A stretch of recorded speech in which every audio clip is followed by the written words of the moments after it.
Kalau kita perhatikan, saat ini tech stock baik small cap, mid cap, hingga large cap satu persatu dibuang investor. Pertama, di awal 2021, small cap yang belum menghasilkan laba seperti saham-saham yang dimiliki ARK Invest turun. Kemudian, di akhir 2021 menyusul tech stock mid cap seperti PayPal, Adobe, hingga Shopee mulai dihajar. Large cap atau mega cap seperti Apple, Google, dan Microsoft memang saat ini belum terlihat ada koreksi yang cukup berarti. Tapi bisa saja terjadi di tahun ini karena kenaikan harganya yang sudah luar biasa sejak 2020. History juga menunjukkan bahwa ketika Apple menyentuh valuasi $1 triliun dan $2 triliun, market selalu mengalami koreksi. Apple baru saja menyentuh valuasi $3 triliun. Apakah market sebentar lagi akan koreksi? Ada kemungkinan jika 2022 investor justru akan merotasi uang mereka ke aset-aset yang memberikan income ketimbang growth. Salah satunya adalah dividend stocks. Oke, coba teman-teman perhatikan chart berikut. Ini adalah perbandingan dividend growth dengan CPI atau Consumer Price Index. CPI digunakan untuk mengukur laju inflasi. Data ini menunjukkan bahwa dalam 20 tahun terakhir, pertumbuhan dividen berhasil mengalahkan laju inflasi. Hanya di 2002, 2009, dan di 2020, dividen growth lebih rendah daripada laju inflasi. 2020 kita tahu memang banyak bisnis yang tutup akibat lockdown, sehingga dividen banyak yang di-cut. Data berikutnya menunjukkan perbandingan performa REIT dengan S&P 500 dalam 3 tingkat inflasi yang berbeda. Buat yang belum tahu, REIT adalah Real Estate Investment Trust, di mana saham-saham REIT bisnisnya adalah jual sewa lahan dan pembiayaan di seputar properti. 90% dari income akan diberikan kepada investor dalam bentuk dividen. Dari data ini, kita bisa tahu bahwa di kondisi inflasi rendah, S&P 500 lebih baik daripada REIT. Di kondisi inflasi moderat, REIT perform jauh lebih baik daripada S&P 500.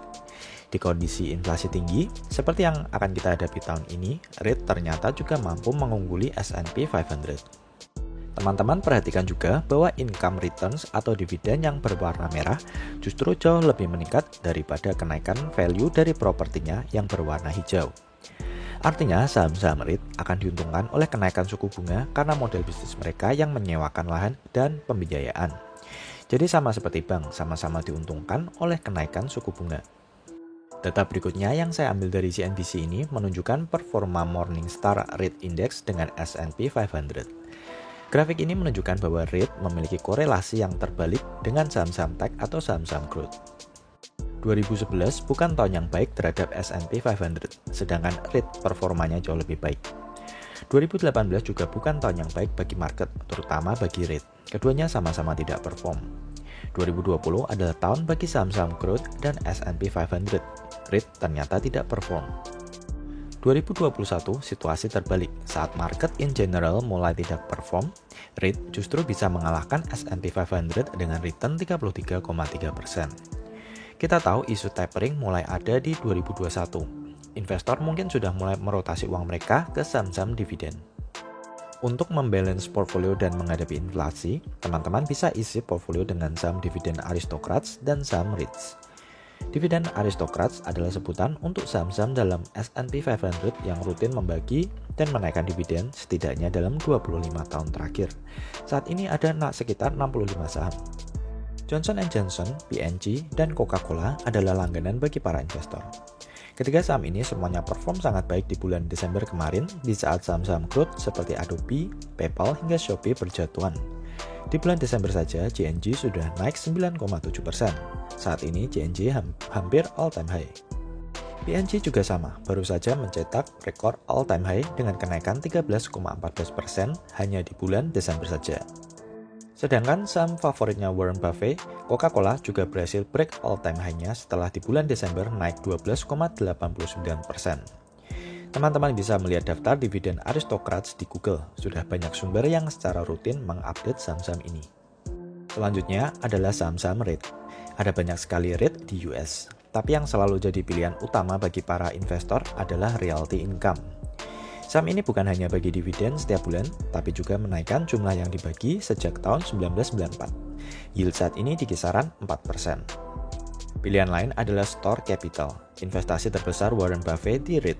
Store memiliki yield 4,5%. REIT yang menarik lainnya adalah Digital Realty Trust. REIT yang berada di industri data center. Main Street dan Stack Industrial juga bagus. Kedua REIT ini sama-sama membagi dividen setiap bulan dan terbukti mampu melewati 2020 dengan sangat baik tanpa cut dividen. Untuk yang suka ETF, teman-teman bisa cek NOBL dan SPHD. NOBL adalah ETF dari ProShares yang berisi saham-saham dividen aristokrat seperti FV, Procter & Gamble, dan McDonald's. Memiliki expense ratio 0,35% dan yield 1,9%. SPHD adalah ETF dari Invesco yang berisi saham-saham high dividend seperti Chevron, Altria, Pfizer, hingga AT&T. ETF ini memiliki expense ratio 0,3% dan yield 3,3%. SPHD juga membagi dividen setiap bulan. Nah, itu tadi alternatif investasi bagi teman-teman yang kurang nyaman menempatkan uang di saham-saham growth di kondisi suku bunga yang tinggi. Semoga informasi ini bisa membantu pengambilan keputusan teman-teman dalam berinvestasi.